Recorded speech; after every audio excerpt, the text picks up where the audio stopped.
Jai Shri Ram. My name is Krishna and welcome to the episode 1 of Decoding Artificial Intelligence with Krishna.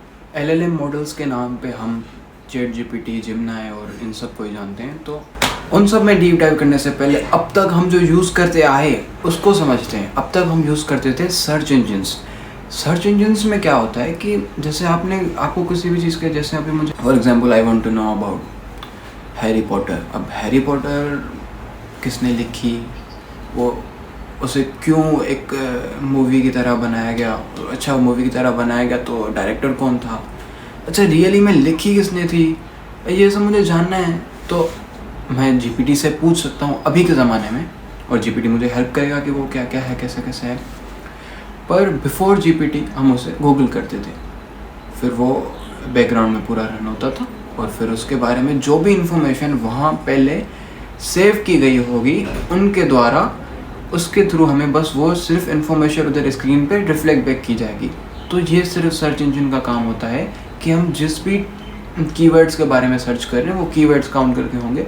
जैसे अभी Google को नहीं पता कि Harry Potter क्या है, उससे वो हैरी पॉटर वाला कीवर्ड पता है, उसके पीछे एक पूरा की चेन बन जाता है, उसको ट्रांसफॉर्मर्स के अंदर, वो भी हम आगे पढ़ेंगे वो किस तरीके से है।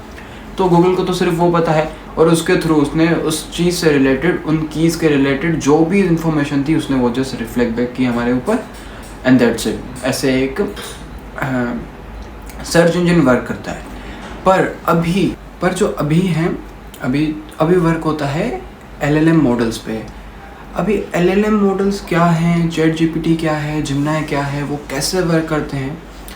अभी जैसे हमने उनके बारे में पढ़ा कि जो सर्च इंजिन्स होते हैं उनके पास एक फिक्स्ड इन्फॉर्मेशन होती है जिसको वो उस कीवर्ड के थ्रू जैसे भी हम सर्च करते हैं। जैसे मैं अगर विराट कोहली सर्च करता हूँ तो विराट कोहली के लिए जो भी इन्फॉर्मेशन वहाँ अपलोड की गई है किसी भी तरीके से, उसको वो अलग अलग जगहों से उठाएगा, और जो उसे खुद दी भी गई है वो उसका यूज़ करेगा और हमारे सामने वो डेटा रिफ्लेक्ट बैक करेगा, दैट्स इट। पर अगर कोई मुझसे पूछे कि चैट जीपीटी में भी तो सेम ही होता है कि उससे भी तो कहीं ना कहीं डेटा दी गई होगी, वो नथिंग से थोड़ी ना डेटा बनाता होगा, तो हाँ ये सही है।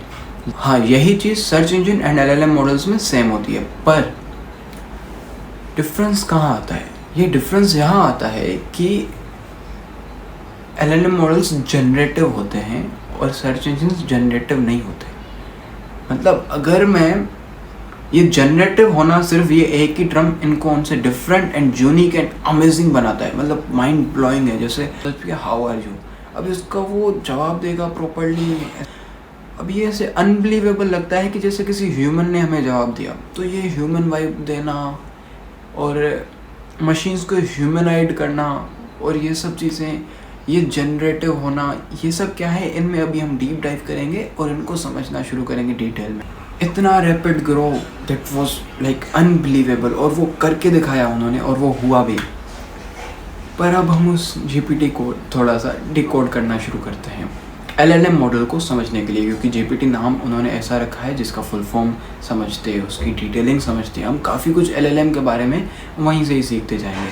तो जीपीटी का फुल फॉर्म होता है Jain pre-trained transformer. Jain pre-trained transformer मतलब जैसे अभी एक सर्च इंजन था हमारे पास, तो वो हमारे लिए कभी भी कुछ जनरेट नहीं कर रहा था। सर्च इंजन जस्ट उसके पास जो सेव्ड डेटा है वो उसको रिफ्लेक्ट बैक कर रहा था। पर यहीं इन दोनों में डिफरेंस आता है।